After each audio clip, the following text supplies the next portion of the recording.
नमस्कार, आप देख रहे हैं राम राम हरियाणा बुलेटिन और मैं हूं आपके साथ स्मिता सिंह। बुलेटिन की शुरुआत करते हैं बड़ी खबरों के साथ। पानीपत में इंडियन ऑयल रिफाइनरी के रजत जयंती कार्यक्रम में सीएम मनोहर लाल ने भी शिरकत की। इस मौके पर सीएम ने कार्यक्रम का शुभारंभ किया, वहां मौजूद लोगों को संबोधित भी किया और सीएम ने कहा कि रजत जयंती का ये अवसर उत्सव के साथ साथ आने वाले भविष्य के रूपरेखा रखने का भी है और 6 मिलियन मैट्रिक टन से पानीपत रिफाइनरी की क्षमता 15 मिलियन मैट्रिक टन तक की गई है और भविष्य में इसे 25 मिलियन मैट्रिक टन करने का लक्ष्य रखा गया है। बदलते वक्त के साथ हमें तकनीकी को भी साथ लेकर चलना होगा और सीएम ने यह भी कहा कि 7,000 मैट्रिक टन का इंडियन ऑयल द्वारा स्थापित किया गया है और हरित हाइड्रो प्लांट क्षेत्र और समाज के विकास में अहम योगदान देगा और इंडियन ऑयल की रिफाइनरी के विस्तारीकरण के लिए 3 गांव के लगभग 350 एकड़ पंचायती जमीन मुहैया कराई जाएगी। सीएम ने यह भी कहा कि पीएम मोदी की सोच और प्रेरणा के चलते स्थापित किया गया है और जैव ईंधन प्लांट और प्राकृतिक रूप से बेहद लाभदायक है।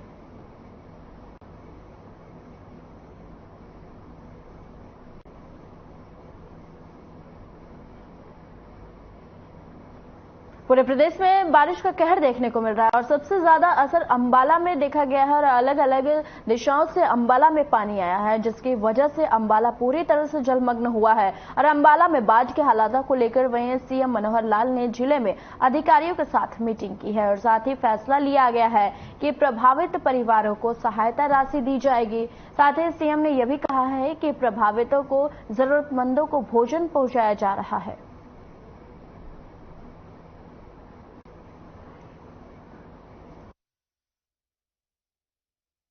अभी एरियल सर्वे करके आया हूँ, जिसमें पानीपत जिले के कुछ गांव, करनाल जिले के इंद्री के आसपास के गांव और लाडवा से लेकर के और पूरा पेहवा तक, झांसा वगैरह, शाहबाद, इस एरिया में गांव अगर सबसे ज़्यादा प्रभावित हुए तो कुरुक्षेत्र जिले के हुए हैं। उसके बाद फिर अंबाला जिले में भी जो हमारी हाईवे के साथ, नेशनल हाईवे के साथ जो बेल्ट है, नग्गल और अंबाला शहर के गाँव, जितना भी उस समय में संभव हो पाया वो सब जगह हो गया हो। लेकिन ये नहीं कि इसके बाद और जगह पर नुकसान नहीं है। नुकसान यमुना जिले में भी हुआ कुछ जगह, कैथल और कैथल जिले में भी कुछ नुकसान है, पंचकुला का भी नुकसान है। आगे भी सावधानी बरतने के लिए हमने कई जिले, जैसे पानी जहां अब आगे बढ़ रहा है, पानी की जो गति है वो यहाँ थोड़ा कम होना शुरू हुआ तो अगले स्थानों पर थोड़ा पानी बढ़ रहा है। जैसे जींद जिले का नरवाना क्षेत्र है, फतेहाबाद जिला है, सिरसा जिला है, या सोनीपत जिला है, फरीदाबाद, पलवल,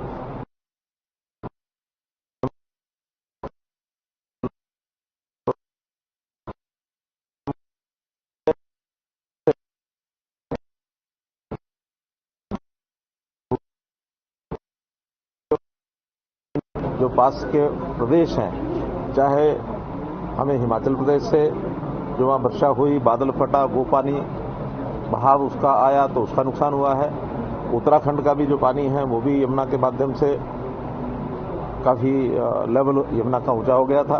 पंजाब से भी, चाहे वो भाखड़ा नरवाना का जो नहर है या फिर एसवाइल, उसके पानी का ओवरफ्लो है। तो ऐसे सब तरह के पानी की जो मार है वो हरियाणा के कुछ जिलों में पड़ी है और सबसे ज़्यादा अगर उसका नुकसान होता दिख रहा है मुझे वो अंबाला जिले में है। अंबाला जिले में कई गांव तो बहुत ज़्यादा प्रभावित हुए हैं और संयोग से यहाँ नदियाँ नाले भी काफ़ी हैं। यहाँ मारकंडा का भी असर है, यहाँ टांगरी का भी असर है, यहाँ घग्गर का भी असर है और यहाँ एसवाइल का असर भी है, यहाँ भाखड़ा जो नरवाना नहर है उसका भी असर है। वैसे सबका असर होने के बाद पानी का ओवरफ्लो भी हुआ है। लगभग 40 गांव ऐसे हैं जहां पानी का प्रभाव ये गया है। जहां हमको एनडीआरएफ की आवश्यकता पड़ी है तो एनडीआरएफ को हमने बुलाया है, जहां आर्मी को आवश्यकता पड़ी है आर्मी को भी हमने बुलाया है और राहत कार्य जितने भी ज़्यादा संभव हो सकते हैं वो सब हमने किए हैं। कहीं किसी प्रकार की कोई कमी नहीं आई है।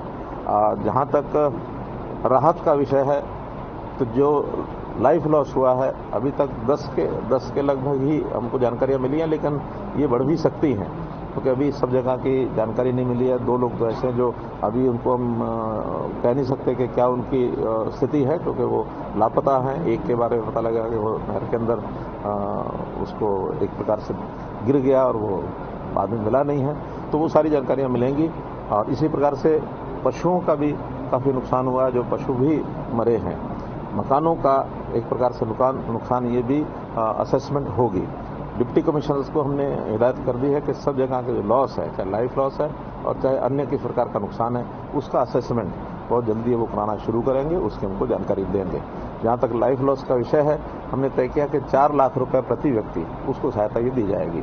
और जहां तक मकानों का विषय है, उन मकानों के लिए जो मुरम्मत का पैसा हमारा 80,000 रुपया होता है डॉक्टर अम्बेडकर मकान नवीनीकरण का, वो जो तो गरीब परिवार हैं उसमें मिलेगा, जो अन्य परिवार हैं उनको अलग से डिजास्टर का जो हमारा फंड है, क्या उसको क्या बोलते हैं, disaster fund, disaster management fund, उसमें से उनको दिया जाएगा। और अन्य प्रकार के जितने भी लॉस जो असेसमेंट हो जाएगी पशुओं आदि की, वो सारी भी जानकारी उसके बाद जैसे पता लगेगा हम जानकारी देंगे। वर्तमान व्यवस्था में भोजन के पैकेट सबको पहुंचाए जा रहे हैं, पानी की जहां आवश्यकता है वहां पानी के टैंकर पहुंचाए जा रहे हैं, पशुओं के लिए चारा जहां जहां जिले स्वयं अपना कर पाएंगे वो खरीद करके उन गांव में चारा भेजेंगे। अगर अपने जिले में व्यवस्था नहीं होगी तो दूसरे जिलों से भी चारा खरीद करके यहाँ भेजा जाएगा, ताकि पशुओं को भी समय पर चारा मिल सके। भोजन पैकेट पहुंचाने के लिए हमारे पास वैसे तो नाव पर्याप्त हैं, लेकिन जहां कुछ स्थानों पर नाव की जो कमी है वहां एयरफोर्स के हेलीकॉप्टर्स, इसका प्रबंध भी हमने किया है, ताकि एयरफोर्स हेलीकॉप्टर के माध्यम से भी अगर भोजन पहुंचाने की आवश्यकता होगी तो वो सहायता भी आज से चालू हो जाएगी।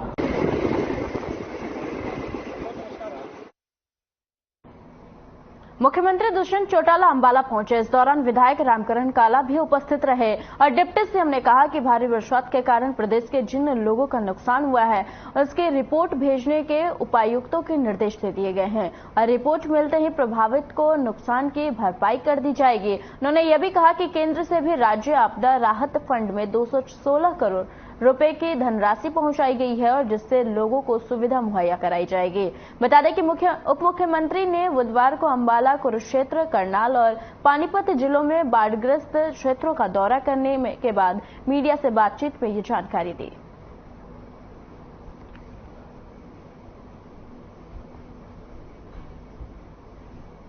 करनाल में रेक ब्रिज पानीपत का बताया गया है, सनोली के पास, तीनों के ऊपर वॉर फुटिंग पे काम चल रहा है और मैं मानता हूं कि जल्दी हम रिंग बांध बनाकर इस ब्रिज को बंद कर पाएंगे और बंद होते ही जो रिसेंशन है पानी का वो पुरानी यमुना के अंदर से हो जाएगा। अभी आबादी प्रभावित एरिया के अंदर तो पानी नहीं आया, मगर एग्रीकल्चर एरिया के अंदर आया है और कब तक ये ब्रीचेज रोके जाएंगे उसके बाद ही कोई अनुमान लगाया जाएगा। कितना अनुमान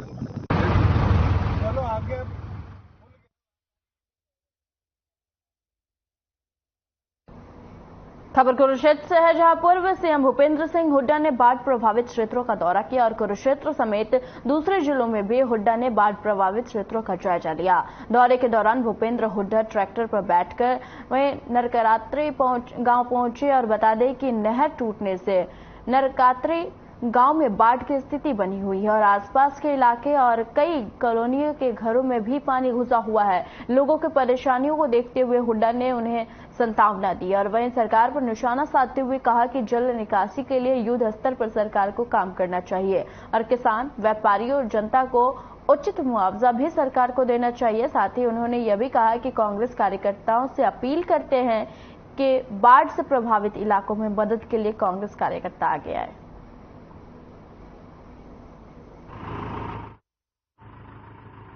अगर सरकार समय पर कदम उठाती, कोई मेरा सरकार से सवाल है, तब इन्होंने फ्लड कंट्रोल बोर्ड की मीटिंग की, कितने उसने नालों की सफाई की, कितने ड्रेनों की सफाई करवाई और ये कॉर्पोरेशन के हैं चाहे इसकी कमेटी के हैं, सीवरेज सारे ब्लॉक करे हैं और जो पूरे हरियाणा के। और जैसे आप किसी भी कॉर्पोरेशन में देखें तो कोई मतलब सफाई का काम नहीं, कोई प्रिकॉशनरी मेजर्स नहीं लिए गए। अगर पूरी तरह सतर्क रहती सरकार, टाइम पर बंद लगवाती और कार्य करती तो हमारा काफी बचाव हो सकता है।